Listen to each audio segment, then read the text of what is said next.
Esprit de monter, mais ils ont des conséquences tragiques que vous avez malade du pays et qu'on crée la stérilité et qu'on tape ma addiction dans la famille. À cause de scandale, la Bible dit quoi? Il faudrait que les scandales arrivent. Mais malheur à celui par qui le scandale va arriver. La Bible dit même que Moutouana, il faut même que Abotamate. Ou soit que la Abotama bazwa bakangi libanga na kingo bakoti na kati ya mai. Alors pour na sœur oba osaba biloko wana. Parce que kanda nzambe et se manifester. Problème ezaka parce que makambo et en a conséquences mo tragiques. Naibité so bat baby li solo ya Jimmy Swaggart. Jimmy Swaggart a noté ya ka sainteté na sanctification. Mais obi Jimmy Swaggart ko sala ba shit libre moko tina niveau que mosala nzamba koma okota na ba akoma okota na ba cinéma pornographie. Mais oyebi ta nzamba ya ko télémisa ye et boma bato. Ah bon? Bato ba complota ki na li solo na yewana. Okay. Donc c'est pour dire quoi? Liwe beta bango. Liwe beta bango. C'est pour dire quoi? Par rapport à notre Serge. Par rapport il y a notre Serge. Soit ça ba acte mo prémédité que soit ba tinda ki ye. Soit te le mo ba kana ki ka po ba sali mo sala nzambe. Il faut le kozala na makambu ya mabe. So ba sali ba makambu na bango place ba sala ngo na chambre et ba na te. Place ba kena ko kutana et ba na te. Ba osili saka ko sala makambu na bango sko ba bi bon to ke essuyer église. Ba biloko ça fait honte à l'église. Ils ont fragilisé. Ils ont permis de faire correctement. Alors je crois que Dieu va frapper beaucoup de gens et va via Batebele ils la détruite na kata makambo. Alors batba bongo la mutema to banga nzambe. Shalom, shalom, bien-aimés dans le Seigneur. Un grand merci à vous tous qui êtes connectés sur notre meilleure chaîne, La Voix Céleste Nzela Lola. Esika Bonzambe et Kitara Loye Monama Lubape na Misala. Bonzambe na Bonzambe Lola Ezofuta Simana Otoya Koloba Kenzamba Boto Kwaye. Lisusu wapi na manso. Azosaye la biso elongo na pasteur Fezamisi à la bouche autorisée de l'Éternel depuis Zurich. Na filo mukwa ya motema ya bivence de homo depuis Londres pena maman Gisèle. Luke lo motema papa Emmanuel et na Boston. Bonzambe na Bonzambe Yesunde Mosukisi. Les man ne triomphe jamais. Toujours na cadre. Ya ko informé bien aimé. Ba sujet za moi ebele. Toko solo là na émission na biso ya lelo rien que la vérité après avoir kosambwisa les frères Mike Kalamba bien aimé dans les Saint-Thomé Kosora et lokonini et kokomela mwana mwasoyo bien aimé la chanteuse to bien chanteuse de l'Éternel to ya diable. En tout cas vous êtes toujours connectés, restez toujours connectés na chaîne na biso La Voix Céleste parce que mingi ya ko informé bino eza na émission lelo avec apôtre Basile. Shalom l'homme de Dieu. Shalom de Colvin. Ça va? Yes, ça va très bien. OK. Lelo bana bande o bazolanda yo. Na pesi bande ko nyonso bazolanda biso mbote place ozali nzambe apambola yo. Apambola famille, apambola bana, apambola misala, ngolo nzambe ezali kona yo. L'année mission tina suka oza jamais déçu.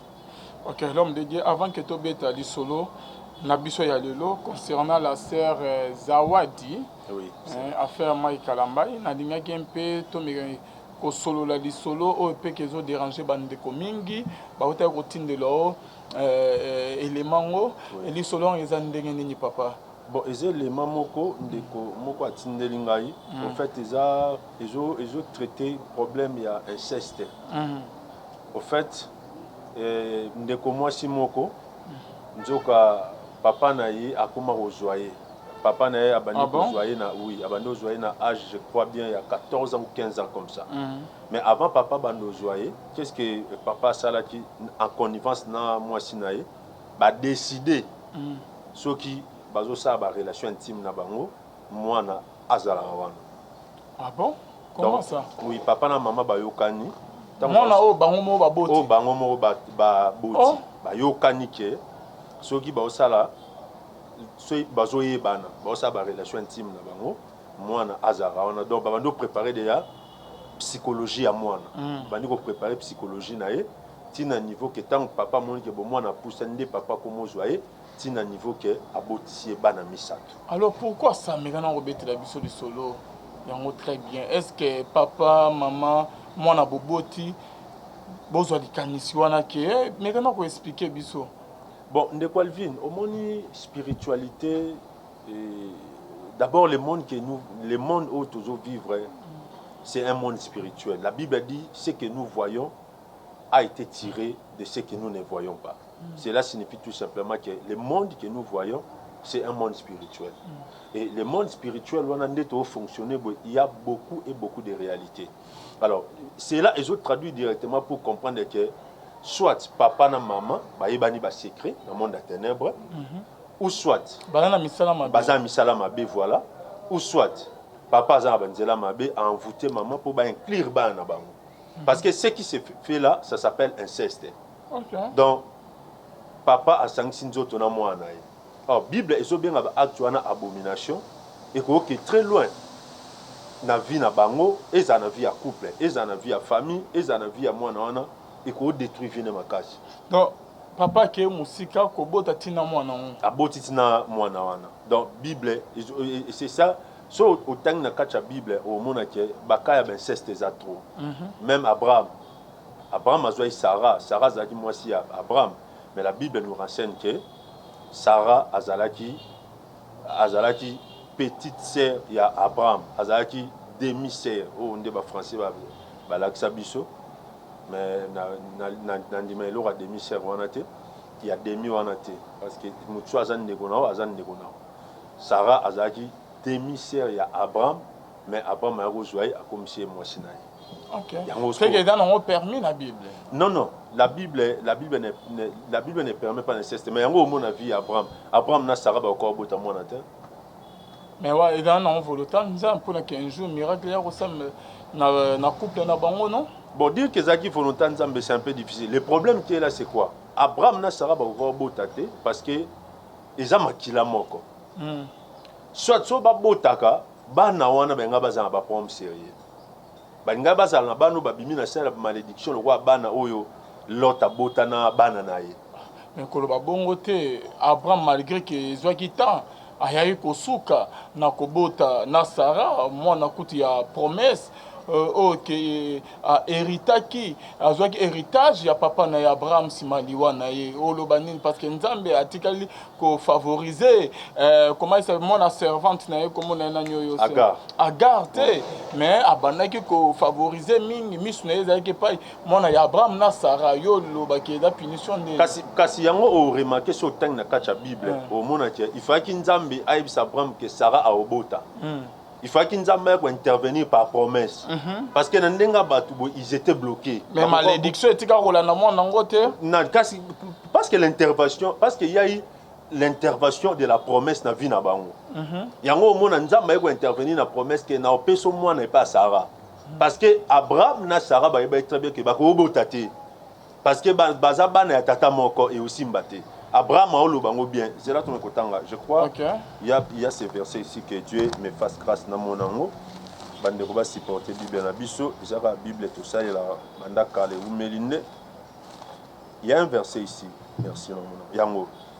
Genèse chapitre 20. Genèse chapitre 20 verset 12. La Bible dit Genèse chapitre 20 à partir du verset 10. J'ai lu au nom de Jésus et Abimelech dit à Abraham quelle intention as-tu pour agir de la sorte? Abraham répondit, je me disais qu'il n'y avait sans doute aucune crainte de Dieu dans ce pays et que l'homme me tuerait à cause de ma femme. De plus, il est vrai qu'elle est ma sœur, fille de mon père, seulement elle n'est pas fille de ma mère, elle est devenue ma femme. Donc, Abraham a renseigné que Sarah, azali, moi na ya papa na ye, mais aza moi na ya maman n'était.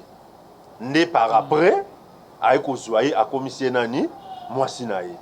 Alors, baka ya boyi, o ya bandeko na bandeko, bazoyi balanzoto na mokileza trop. Et yango wana omona écrit ba complication na ba vie ya bato. Na moment kale eloko epekisama te et ya ko pekisanta en loi et ekoya. Non, na moment kala epekisama na moment pe lisumu to ko kayi ko condamner Abraham te ko talisa net te que non eloko basala ki ko bima ko sorte ko balande ko na yeke za lisumu l'homme de Dieu. Non.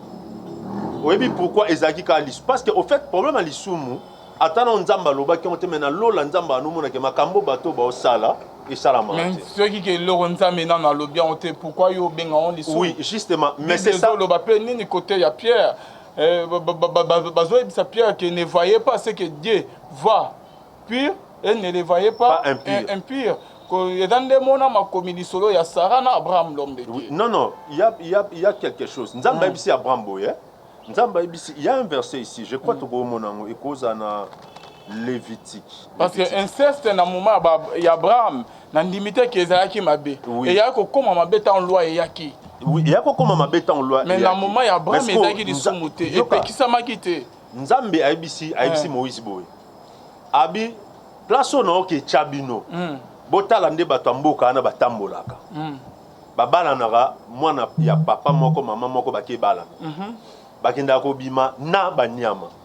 Botala pratique na bango ezabo ya mwana bino. Bosala makambo na te po eza à cause de makambo ndenga nzambe na obinga na bango na mboka wana. Parce que il faut dire une précision. Terre promise nzamba pese bana Israël ezaki mabele ezaki vide te. Ezaki na bakolo nango. Mais à cause de la pratique oyo, yaya kozwa leki na balié, muto kozwa nyama akomobima na ye. À cause de la pratique ya ba sodomie na nyonso nzamba benga na bango. Nzamba ebisi Moïse abi yebisa bango nde ba oke na mboka wana. Batambola nde batona batambola te po eza cause ya makambo na nde na chassa bango. Malgré nzambe alobaki yango te. Mais ezaki ba pratique moko abominable na miso nzambe. Oh, et ça là que ebengela bango ba malédiction. Dieu tant nzamba bomé Sodome na Gomorrhe. À part nani l'autre atindele bon et l'autre, mais Dieu les regarde. Parce que bango ba komangi na niveau que ba bima mobali na mobali moi. Voilà c'est ça justement. Et ça c'est que nzamba frappa qui Sodome et Gomorrhe parce que non ba komangi ko bima ça te ba bala ki bande na bango moko na mobali. Non, ça fait partie. Tant ça fait partie yo nozo komisango que na kati où c'est la parole de Dieu oh que ozoloba. Non, mon frère, quand on parle de la sodomie. OK. Nyos tuana e kota na kati.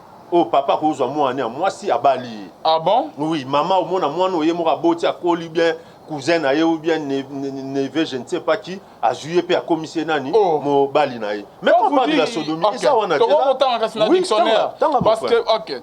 To bana na définition 1, toute relation sexuelle hors mariage. Oui. D acte sexuel, de pénétration anale. Net que nasima quoi. Odana moi sinon c'est ça non? Oui. OK. Na ozobi manana nani. Tozongi la paix du solo. Mais ozoloba ke comment non ozoloba ke non? Oui na bien. Au moni tant nzamba tumba Sodome. Donc ba pratique ya Sodome na Gomorrhe. Ezaka te pour mobile ya bandozwa mobilité. Ba pratique ya Sodome na Gomorrhe, ça inclut aussi bandeko babando bala na entre bango il y avait pas de loi. Papa non, Bible ko bakisa na Bible na lilobanzam OK et comment mite kolongola pe papa zela il y a un verset on dirait on se comprend pas non tout se comprend très bien il y a un verset donc ozobeta lisolo ya Sodome et Gomorrhe kolobate ke nzama frappaki bango à cause ya inceste ya ko koma mabe tant que loi eye. Bapekisi yango mais na moment kala totika otanga na passage mote Bible ezopesa inceste papa kasi na Sodome et Gomorrhe place ni nzambe apekisa bato abike no bosa sodomite apekisa yango c'est normal que yo mobali Bible ezoloba ke na ebandeli nzambe akeli mobali akeli mwasi l'homme quittera son père et sa mère s'attachera à sa femme. Ouais, balobi bongo na Bible on comprend déjà exactement que non. Non, ce n'est pas qu'on comprend. Et l'obé le ngote. Balobi Bible l'obé te que non au pratiquer sodomie nzambe na papem no. Zela n'attend un verset mot Lévitique 18 l'obé. Le Seigneur parla Moïse dit parle aux enfants d'Israël et il leur dira je suis l'Éternel votre Dieu. Vous ne ferez point ce qui s'est fait dans les pays d'Égypte où vous avez habité et vous ne ferez point ce qui s'est fait dans les pays de Canaan où je vous ai mené. Vous ne suivrez point leurs usages. Vous pratiquerez mes ordonnances. Au moins nzambe ayi sabongoni. Bobando sala te mambo endo sala en Égypte place on a la route na bino. Bobando sala pete makambo yo sala bana ko sama na Égypte. Mais c'est ça ma pratique oh non. Oh kende kwa ko zwa ndeko na ye. OK na repesa réponse. Oui, pesa réponse. Ko zo ba ke kanda ya nzambe. Oui. Inceste liboso caméra ezama be. Et koko mama be liso tozo beto na apôtre basi tant que loi eye epeki se comme mabe. Mais na moment kana ko peso exemple tant nzamba keli Adam na Ève. Tant Adam aboti bana wana babimaki baboteki na bandeko na bango kolobate ke non nzama akelaki famille musu quelque part ke bakoma bakena kozo bafiwa babimi na bande basali ba famille na bango non bango na bango bakomaki kobala ko bima entre bango na bango bana ya Adam na Ève basali pe famille libota nyonso ekomuna et pourquoi pense que na moment nzambe afrapaki bango ndenge interpellaki Adam tambaki na kolia mbuma kasi ndeko yoka na pesa précision moko na répondre na question moko avant na simba o otuninga question moko très important nzambe abini vous ne ferez pas ce qui se fait dans les pays d'Égypte. Alors qu'est-ce qui se faisait dans les pays d'Égypte? Ni ne vous ne s'approchera de sa parente pour découvrir sa nudité, je suis l'Éternel. Tu ne découvriras pas la nudité de ton père, ni la nudité de ta mère. C'est ta mère, tu ne découvriras pas sa nudité. Tu ne découvriras pas la nudité de la femme de ton père. Donc, ça va préciser. De ton père, quand on dit découvrir ici, et ça, c'est une relation intime. Ok. Tu ne découvriras pas la nudité de ta sœur, fille de ton père ou fille de ta mère, née dans la maison ou hors de la maison. Tu ne découvriras pas la nudité de la fille de ton fils ou de la fille de ta fille. Donc, abandonner ça va précision, on a nyoso, après ça va précision. Pourquoi? Parce que nzamba yeko lobake, biloko wana yangonde bando sala que nzamba frapper population wana. Parce que Dieu, malgré l'obakite, mais Dieu savait que ma pratique oyo et si mais comme ma bête tant que nzamba yeko mona que il faut écataner continuer de souster. Oui. Kolobate que na moment ya Abraham na Sarah, to na moment ya bana ya Adam na Ève que lo wana ezaki mabe parce que ba bote ki bango na bango. N'a pas sa précision. Et yoko koma mabe ta nzambe apekisa ngamonya ke za mabe nde yoko koma mabe inceste za mabe tant que nzamba yoko pekisa ko komisa ngo mabe te tant que mokile bani ba komi obala na bango ba boti bango na bango yolo ba ke tinde ba bango sa ba famille en ke zala ki mabe non et yoko koma mabe tant que nzamba pekisi. Est-ce que tu sais comprendre la réponse? OK, vas-y. Ndenge nzamba kile Adam na Ève. Moyen moko to se multiplier. Et j'allais kaka il faut qu'il bana ya Adam babota mabango na bango. Si nous nous tenons à la parole du Seigneur. Là nous sommes d'accord. OK. Mais après nous avons qui interdit pratique wana. Avant Abraham, toi après Abraham. Nani? Avant Abraham, toi non, après Abraham. La Bible ne précise pas. Mais ba yoko beta di solon ka. Tango pesi le viti ba yoko beta après Abraham non. Après Abraham. Parce que yoko beta di solon condamné Abraham na Sarah te di solon ya inceste. Non, moi je ne condamne pas. Je te dis ce qui est vrai mais c'est Abraham qui dit non. Mais après yango na lobby kasté Abraham da lobby Abraham abike Adam na ya tata nanga yango ce qu'on appelle ça Adam na tata nanga eza mabe nenga na balié mais oui et ça mabe né Abraham a lobby verset ni Abraham a dit que ça mabe Bible lobby nde eza mabe okobala ndeko noté kasi ntondimi mais ngana boya onte Bible yoko koloba ngo après to beta sko di solo ya famille et OK papa aboti na mwana na ye OK na bande onyo to basada kango na vidéo monaki li solo ngo et c'est une histoire vraie et le roni ko loba o relater biso ngo o meko expliquer biso pe o talis biso ba o bazola na ke ezali mabe bon au moins et pe ba conséquences ni mema. Oui, au moins ndeko ba problème ya ba inceste exacto surtout bato ba koli na mapango na lo ba bongo surtout bato ba évoluer na mapango wa famille. Oh mona noko cousin cousine bo koli bo évoluer na lupango moko. Ba biloko ani favoriser ba makambo na trop. Et ça là que beaucoup de gens aujourd'hui ba mona ba conséquences makambo à éviter. Mais et ça à partir ya place où ba évoluer. Parce qu'ils se sont connus les corps entre bango son a le terme oh né yango mo lelo et comme bota ba conséquence parce que au moni bana oh moi no aboti na tata na ye so ki ba leki na délivrance té so ba sambeli pona bango té ba ozala na ba problème mo sérieux et puis ça tana ozana ba accès na ba vie na bango mais bando comprendre té makambo na omona e utapi muta bando comprendre to mona ka ba réalité mo spirituelle et ça na vie ça que à maîtriser qu'est-ce qui se passe dans ma vie. Alors, si on a un il faut s'amener la ponaille. Il faut même la compréhension de la réalité spirituelle pour comprendre qu'on a besoin de s'amener la ponaille. Nous avons la pensée. On remarque que si on a descendant à Lot, descendant à Lot, on a fondé Sodome et Gomorrhe. Non. Descendant à Lot, on a occupé Cana plus tard. Et il y a pour ça que nous avons chassé. Pourquoi? Parce que babimay déjà na malédiction. Babimay déjà na kata malédiction. Tant babimi na sia malédiction na et ko sala esko que nzambe ayo frapper bango. Parce que mutunyo même so tuni na ba fermier. Bato ba boko la banyama ba koza d'accord nanga. Même banyamo babimi na maman moko. Batika bango ba sa compléter. Ba séparer bango toujours. Parce que il y a ce qu'on appelle la consanguination. So banyamo ba botami na maman moko ba tiki bango. Et créer ba épidémie.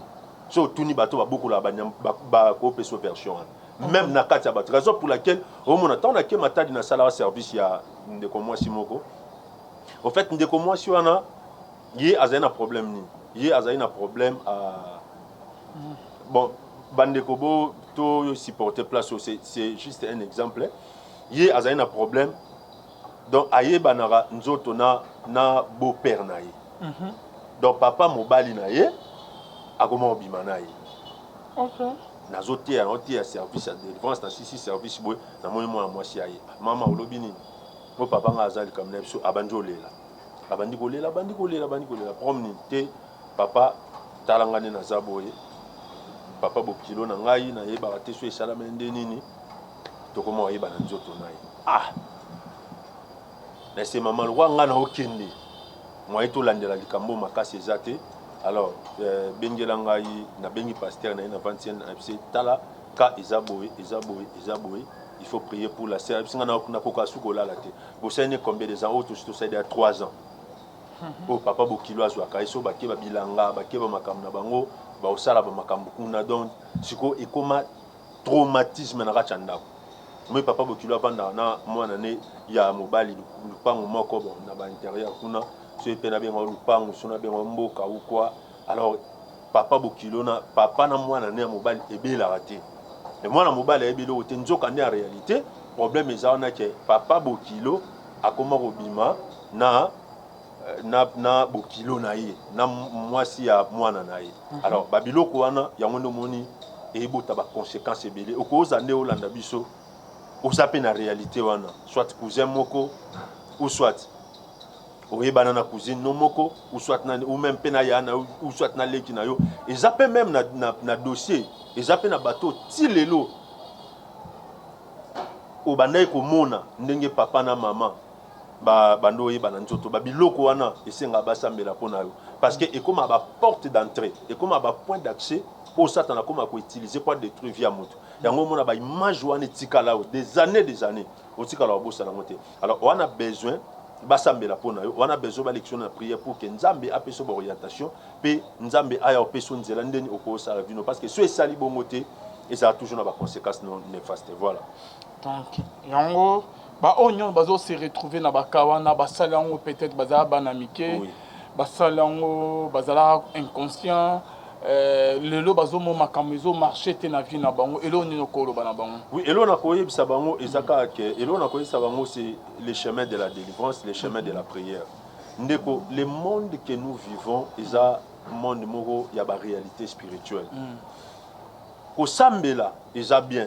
Mais ce n'est pas pour rien que la Bible dit c'est pour la liberté que Christ nous a affranchis. Les voleurs ne font que pour dérober, égorger et détruire.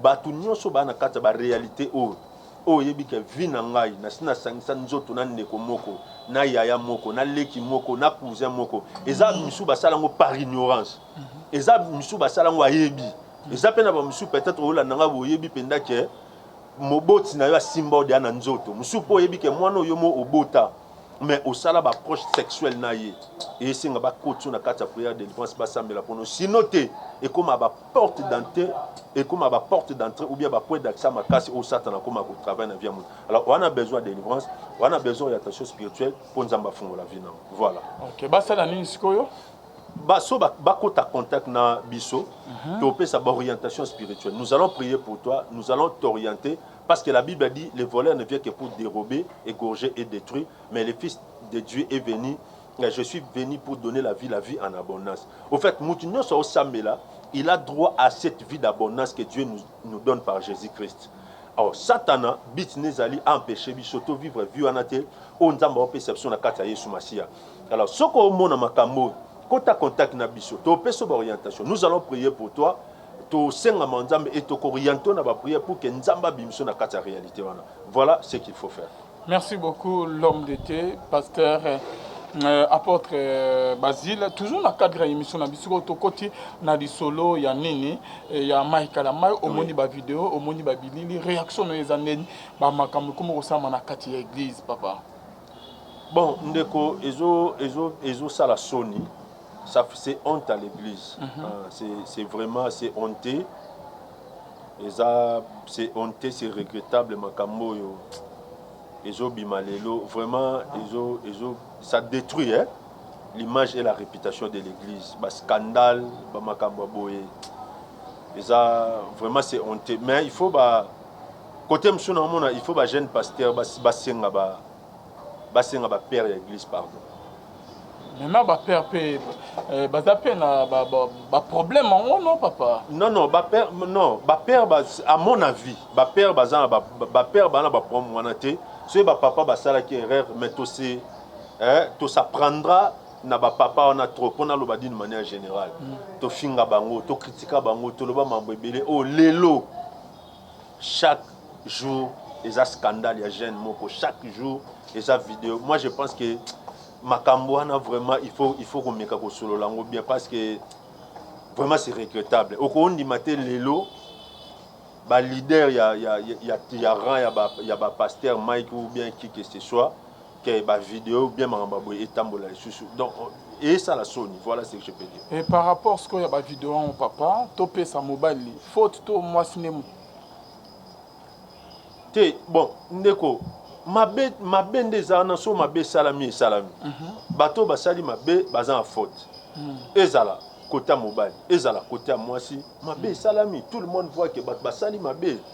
Et ko boza mabe ezala na miswa nzambe, ezala na miswa bato.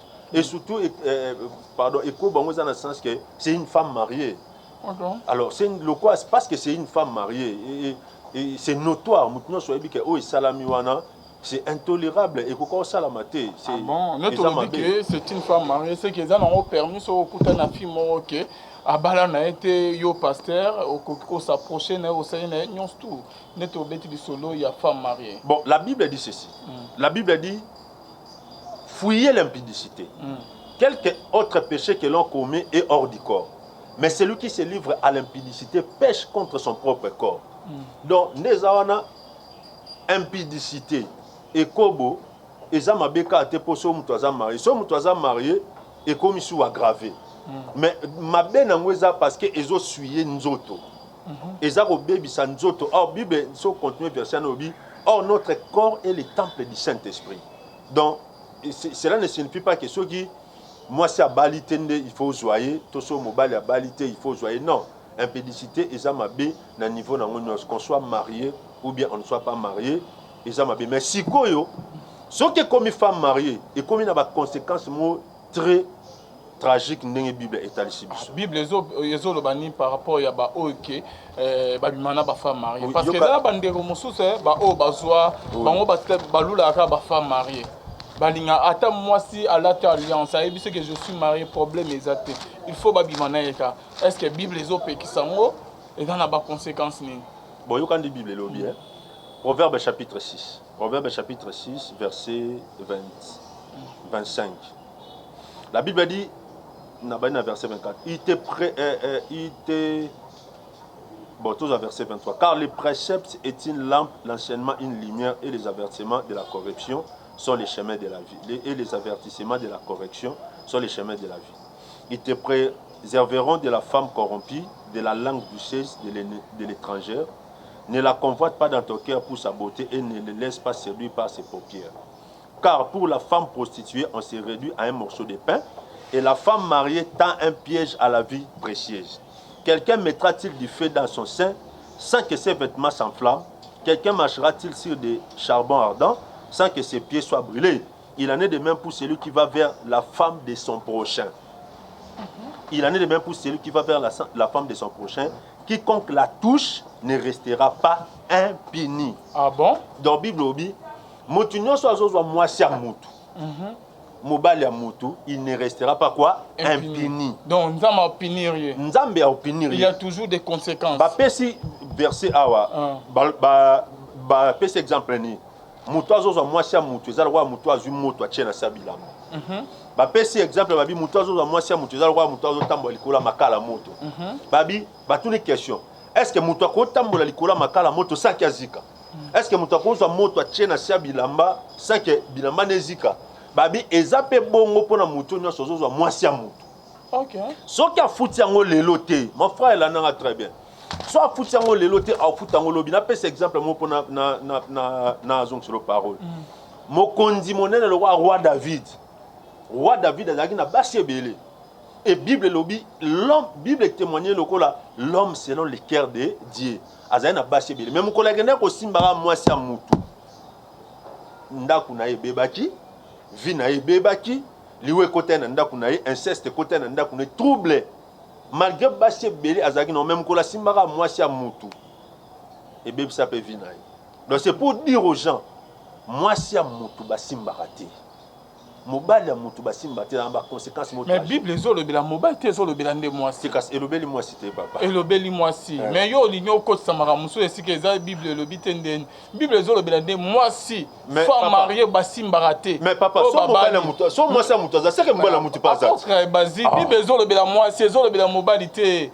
Hein? Bible ezolobela nde mwasi mibali nyonso tu bakena retoucher ba femme mariée de Bible elobeli. To bana da verset tu comprends bien. Mais papa, so babi moi c'est mutu c'est so moi c'est mutu c'est que mbala mutu pas ça. Mais Bible lobeli mobalité l'homme de Dieu. Neni ko bakse na Bible Bible lobeli. Mais c'est mariage te papa. So mbala mutu moi si ya une femme mariée aussi maté et non que mobile. Kasi non marié aussi maté. Mobile l'apôtre Basile. Yo ninga rose.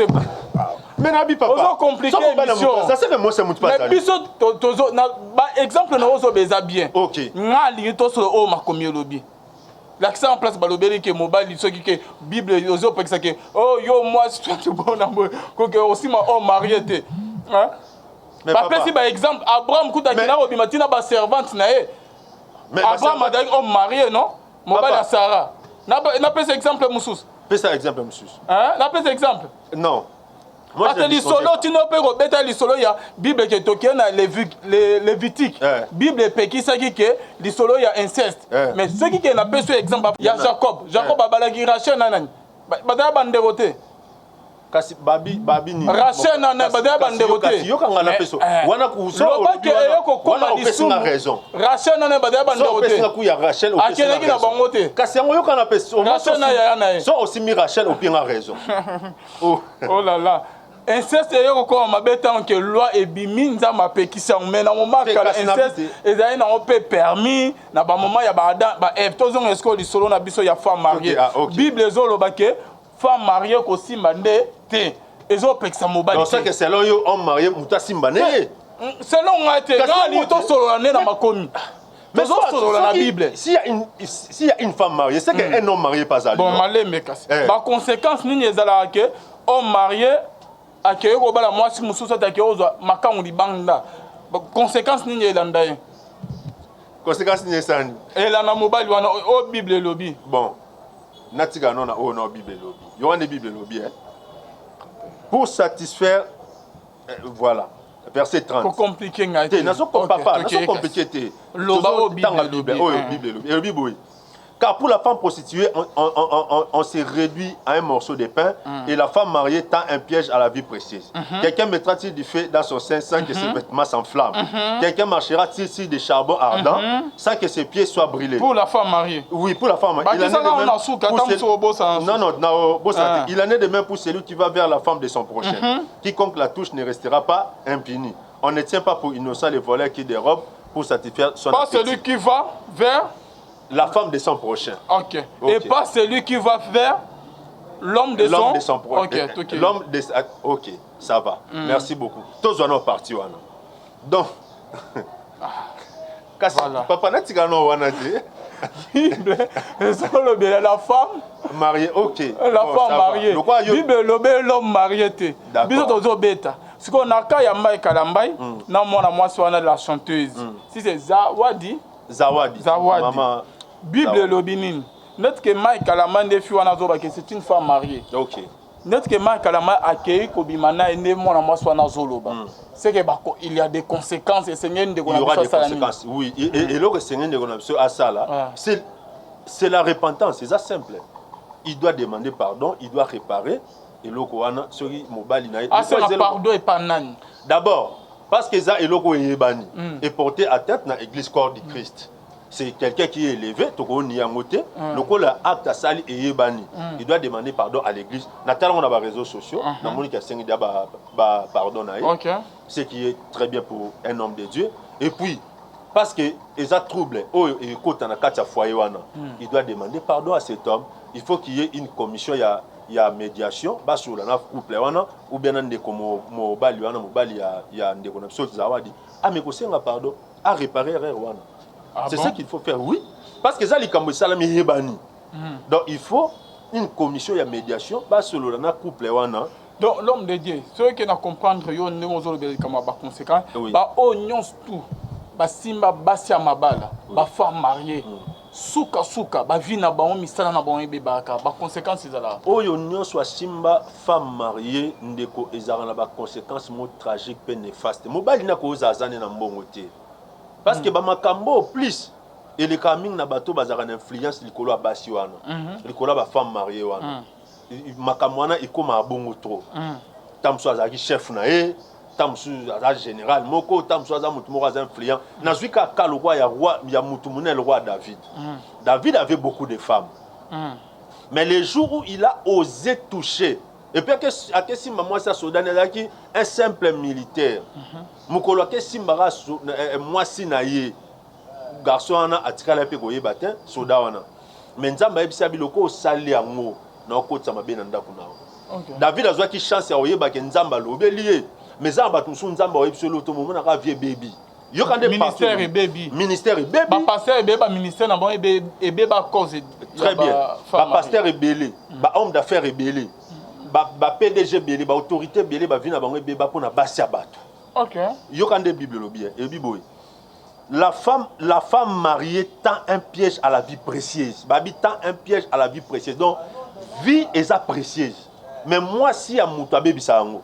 OK. Moi si à muta baby selo activité na yo. Moi si à muta baby selo ministère, moi pena carrière ici là on nyonso parce que tu as touché à la femme d'autrui. OK. Bible biso muta aussi moi si à mutu. Il ne restera pas impuni. OK. Parce que l'apôtre n'a pas zolo ba pena lilobeza na bien mais on dirait qu'il y a une différence place wana. Oui. Kobimana femme mariée, kobimana fumo qui a dans ba pesela mbongo d'autres ya libalate. Entre deux les sumo wana kobimana femme mariée, kobimana fumo qui azana célibataire na ba bala été différence ni ya di sumo place wana ezali. Parce que Bible OK vas-y. Bible elobi boy. Omoni na masumu ezaka masumu. Mais nzambe ye moko aye ko sala ngo différence. Na pese exemple mo Yesu alobi boy. Mutoyo, c'est celui qui péchera contre les fils sera pardonné. Mais celui qui péchera contre le Saint-Esprit ne sera pas pardonné. Le péché contre l'esprit est impardonnable. Au moment où gravité, même au moment où on a la Bible, Yesu est non seulement masumu et mamutuapi lifelo. Mais ezana masumu mususu o nzambe moko établi ba conséquences. Au moment où Bible et le Bible. Quelque autre péché que l'on commet est hors du corps. Ce qui exemple afingi injure ezani les sumu non sur exemple mutu ake aibi mais ce que Bible lobi celui qui se livre à l'impudicité pêche contre son propre corps impact nango sur le plan pratique et en démonté oyo afingi na o asali impudicité na ko bango bongo ba conséquence nango na kata bango ndé monter parce que o wana mususu Bible lobi ngate et bi masumu musu eza hors du corps mais celui qui se livre à l'impudicité pêche contre son propre corps. Or notre corps est le temple du Saint-Esprit. Tant que yo péché contre corps no elaki que eza makambo nzambe faki sa na nzoto no mais moi ça ngo lisusu ezate. OK. Eza makambo faki nzamba toucher yango mona so mosala nzambe to mwana nzamba oumia na vie ya ekobo trop et ralentissa ministère. OK. Et bloquer ba don et ralentissa ba grâce. Au mona les na ba don musu mo efuma makasi ezate. Parce que les autres tambola sous bien parce que et ralentir. Mais si qu'on a muto abimi na moi si moko aza marié te na o abimi na moi ça marié bango nyonso basali lisumu impudicité. Mais si qu'on au koto est comme différent pourquoi? Parce que le mariage, c'est une institution divine. L'homme quittera son père et sa mère s'attachera à sa femme. Les deux deviendront une seule chair. Oui, que l'homme donc ne sépare pas ce que Dieu a uni. Au moment où nous avons si batu, babi les deux deviendront une seule chair. Parce que yo kota na kate loko o nzamba unir. Si on place ma conséquence et ya bota mande angwana. Yango mo na Bible zoloba, il ne restera jamais impuni. Mais celui qui commet un adultère avec une femme est dépourvu de sens. Celui qui veut se perdre, Yoka, merci. Verset 32, lobby. Mais celui qui commet un adultère avec une femme est dépourvu de sens. Bible, il est dépourvu de sens. Notre terme, c'est Azazoba. Balobi boy. Et celui qui veut se perdre agit de la sorte. Il n'aura que plaie et ignominie et son opprobre ne s'effacera point. Car l'argent, voilà. Donc, Babi, celui qui veut se perdre agit de la sorte. Donc, somme talingi vine beba. Asimbaka bashabat. Ok.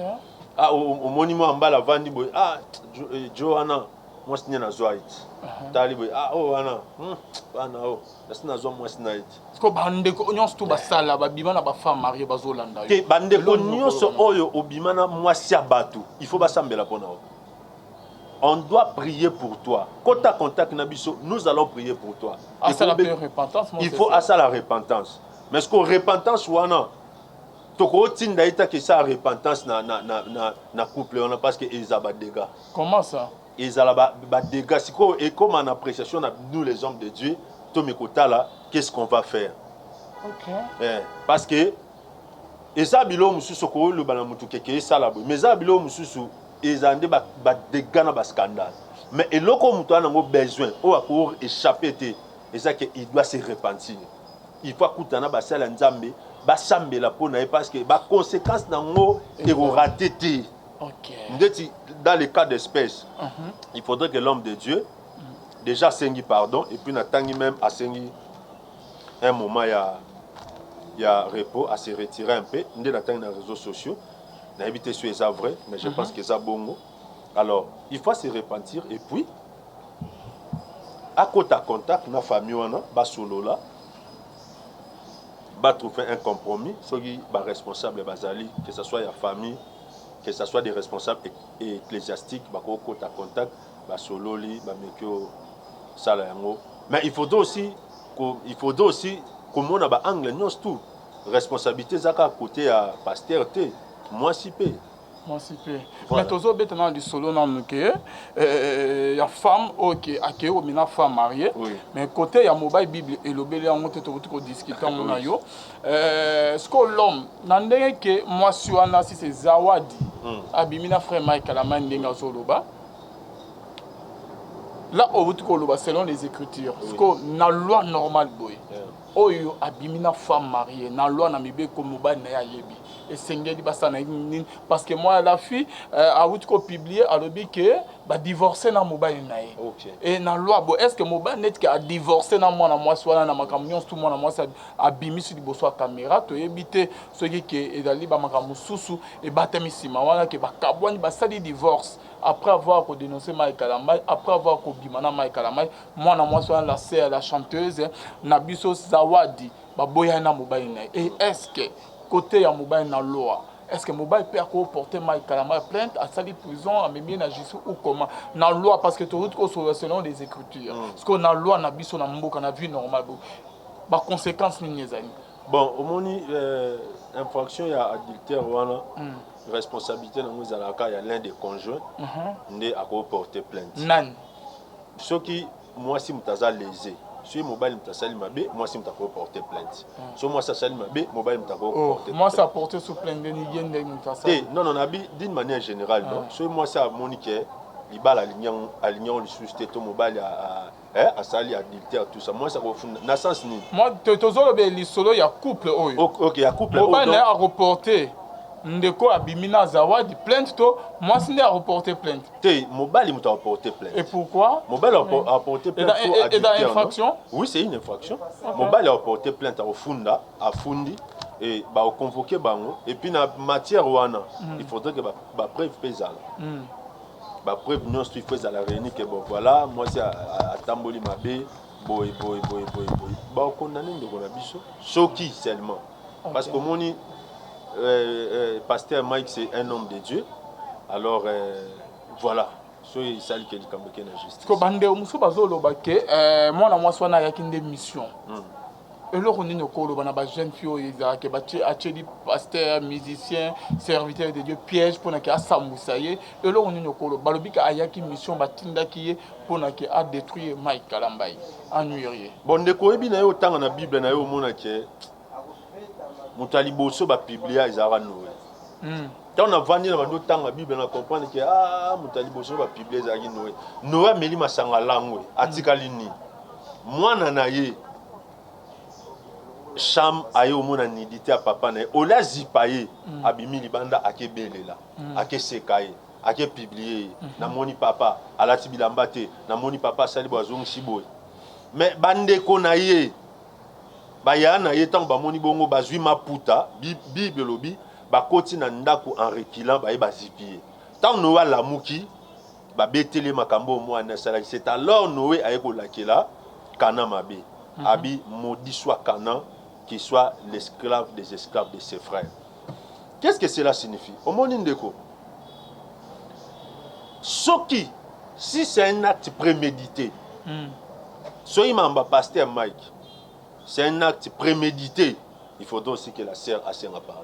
J'ai dit si c'est un acte prémédité, c'est-à-dire bah bongi saki, à piéger qui déjà parce que question tout nous on est très bien. Et ça peine à bana basi oyo que bazo piéger des bateaux parce que bandeko il faut qu'on paie sa précision moko. Dieu n'a pas appelé des parfaits. Dieu a appelé des hommes. OK, soko tenté a ko kweya. Yango mona Yesu tango liwe komi pembeni. Yesu abini. Abi père soyi moïse olongo la coupe o. Ndo motanga zongi li ba ekola bini. Veillez et priez car l'esprit est bien disposé mais la chair est faible. Yesu santaki botaouana o nzoto etonda lango. Est-ce que le problème qui est là c'est quoi? Au moins so piéger muto au kwesiye. Mais ba ke ba conséquences yolanda yo eza tragique. Tant moi na Noé publié Noé, tant ba conséquences na Noé a été établi comme esclave des esclaves de ses frères. Ba sœur to ba tout nyos o ba comploter contre ba sali nzambe parce que au-delà ba pasteur wana o lelo ezobimisa ba nidité na bango ba sexta wana, il y a toute une église. Il y a des âmes na sima makaman o bazo se perdre à cause de ba nidité ba pasteur ozoma chaque jour. À cause de scandale. La Bible dit quoi? Il faudrait que les scandales arrivent. Mais malheur à celui par qui le scandale va arriver. La Bible dit même que Moutouana, il faut qu'il même que Abotamate. Ou soit que la Abotama bazwa, bakangi libanga na kingo bakoti na kati ya mai. Alors pour na sœur o ba osaba biloko wana. Ba na besoin ba se repentir. Parce que kanda nzambe et se manifester. Problème est seulement quand vous parlez aux gens au la vérité, si c'est un acte prémédité, oh mon Dieu, moi avant de bon, tu sois pasteur au neni, yo kende kuna kwese pour te publier. Là c'est grave. Là c'est grave. Et puis ndeko, ngana on peut savoir nzambe conseil. Ma sœur, ezaba pasteur belé ba kota na bango lolate. Moïse abimise ba na Israël en Égypte. Mais terre promise atikala okotate. Ko fondé foi na yo na ba pasteur te sambela nzambe. Zana confiance en nzambe, zana confiance ya pasteur o nzamba orienté yo. Parce que ko kota na ja satanate, ozolinga tel sabatre ba pasteur bazaka ba faux. Non. Il y a des hommes que Dieu a appelés. Même tant Elia nzambe, je suis resté seul nzamba abissé non. Il y a encore 7000 prophètes qui n'ont pas encore fléchi les genoux devant Baal. Donc, garde ta foi. Quand ta foi non est à l'emporter parce que makambo et a des conséquences tragiques. C'est pour ça que plan bien préparé, tout comme na suka ya mission na biso et le roni ko la sœur. Ba misu balobi que ceux qui ayaki vraiment na mission et pas na vie ya Mike Kalambai, la sœur a rozala liwe ko bimela ya ko kufa rosa terrassé par la maladie et le roni ko la ndeko na biso zawadi. Mais mon frère, si c'est un acte prémédité, ça dit que les locaux à bongi saki yango. Non, va bien soki, les locaux à bongi saki ba kanani ba planifier il faut to quoi ça moto. Mais ils ont des conséquences tragiques. N'habite so bat baby li solo ya Jimmy Chouagar va noter ka sainteté na sanctification. Mais obi Jimmy Chouagar ko sala ba shit libre moko ti na niveau que mosala nzamba koma okota na ba akoma okota na ba cinéma pornographie. Mais au habitant nzamba ya kote le misaye et boma bato. Ah bon? Bato ba complota qui na li solo na yewana. OK. Donc c'est pour dire quoi? Liwe beta bango. Liwe beta bango. C'est pour dire quoi? Par rapport à notre sœur. Par rapport il y a notre sœur. Soit ça ba acte mo prémédité que soit ba tinda ki. Soit te lo mo ba kana ki ka po ba sali mo sala nzambe. Esprit de mort ezolanda il faut le passer. Na makambu ya mabe. Ngakuna ko lo esprit de mort mais ezana ba conséquences tragiques ko ben appelle liwa. Malade pe ko ya. et qu'on crée peu de stérilité et qu'on tape ma addiction dans la famille et qu'on botte la réalité parce que ça y est moroté. Mais ici nous parlons d'une manière générale, il y a bateau nous créer un complot contre les pasteurs, contre les musiciens, contre l'autorité, contre tous ceux qui sont élevés en dignité. Yangwana merci. Yangwana Paul Abisi Timothée Abi prie pour moi et prie pour tous ceux qui sont élevés en dignité pour que nous puissions mener une vie paisible en Christ. Paul Abisi Timothée Abi, il faut prier pour tous ceux qui sont élevés en dignité. Son nzamba tchemutu quelque part à comme cible ya monde à ténèbres. Alors batu nyoso bakota na complot wana que pasteur il faut to sambu saiti na suka. Pasteur il faut quitter. Musicien il faut to silise pendant carrière lokolo hotel ça bakaya yenda yembaka. Yenda kutana na nzambe il faut to sisi batu wana ndeko. Nzambe afrapa ngala mona pasteur moko moi si moi yaka na tongo boyono asentengai. Ayena ndaku na ebando bimisa ba biloko ba ndo sala ba désordre neko oyebi ti moi sana tikala ko bota mwana te atikala ko bota te na vie pourquoi ba makambo ya okanisa uvandi bo méditer beaucoup c'est la makambo la Bible a dit ne touchez pas à mes oins ne fais pas de mal à mes prophètes mais bawang on peut batambola bien te batambola bien tendeni mosala nzambe il faut tambola bien. Ce que tamboli malamu te ndeko na pesa réponse au bien ba conséquence ya mabena et Rolanda eti ezana mutu moko te o soit tamboli mabena soit tamboli bien tali nzamba zo mabena la tsango batmusu non au moni question no tuni est très important bandeko eza batmusu baloba ngande na zabo vi na ngai pasteur kuta osala masumu bongo nga bien aimé yo kasi nzamba okotsolo la po pasteur atamboli bien te ton nzamba otanga masumu na yo te pour pasteur asumukaki Bible solo ba l'âme qui pêche c'est celle qui mourra mutuna mutunzamba otangele masumu ne na ndenge na ye so yo moni que il faut sumuka pour pasteur asumukaki OK mais yeba siko OK nzamba otangela pasteur masumu note otangelo masumu na yo et pas na yo moko yo kasi so mutu akena hôpital munga ngayebise ke wana malade ye aboyi nango et puis sa maladie et se développer na kata nzoto to so munga à administrer traitement habité ngana on mélangoté et quoi empêcher maladie et se développer katinaï. Alors il faut dire aux gens du fait que pasteur a otambola mabé et que vous avez prétexte pour nous vivre bien que soit disant que pour pasteur a otambola mabé nzambe a otanga masumu no pas pasteur te masumu pasteur pe a otanga ngo et pas noté bible zoloba l'âme qui pêche c'est celle qui mourra. Donc il faudrait battu ba comprendre le quoi que ba se fragiliser te ko l'Mbappé de vie de prière te parce que pasteur moi tamboli bien te to pasteur moi salibo et puis makambo bi soni na ngwezani batu ba osala batu ba ke sala na sala ta terme o na bité sona lo ba pétage ou quoi so batu ba ke ba sali ba réalité na bango ale batikeli biswango so batu ba sali ba makambo na bango place ba sala ngo na chambre e ba na te place ba kena ko kutana e ba na te ba osili saka ko sala makambo na bango sko ba bi bon to ke essuyer église babiloko ça fait honte à l'église. Ils ont fragilisé, ils ont permis de battre correctement. Alors je crois que Dieu va frapper beaucoup de gens et va via Batebele ils la détruite na kata makambo. Alors batba bongo la mutema to banga nzambe. Voilà ce que je veux dire. Merci beaucoup apôtre Basile, c'est la fin de notre émission. Contact nous Barozo. Merci beaucoup. Tozana plus 243 89 69 16 721. Plus 243 89 69 16 721. Yom touza concerné dans makambo kota à contact na biso numéro ana oza affiché eza en même temps numéro WhatsApp ceux qui obéni biso oza biso nous allons prier pour toi topé sur orientation et problème nyos oza nango benga biso nzamba ozanga te ko kangola vina nzamba pambola ndeko Alvin apambola Arnold na régie. Que mon Dieu vous bénisse. Merci beaucoup. Merci na binonion surtout bolanda kibiso. Merci na Arnold Kamande Azaïsi ma caméra tomonani Barasima. Bozame na bonzambe Lola ezofuta simananto ya kolobaki ntama bo to kwa Yesu soit bye.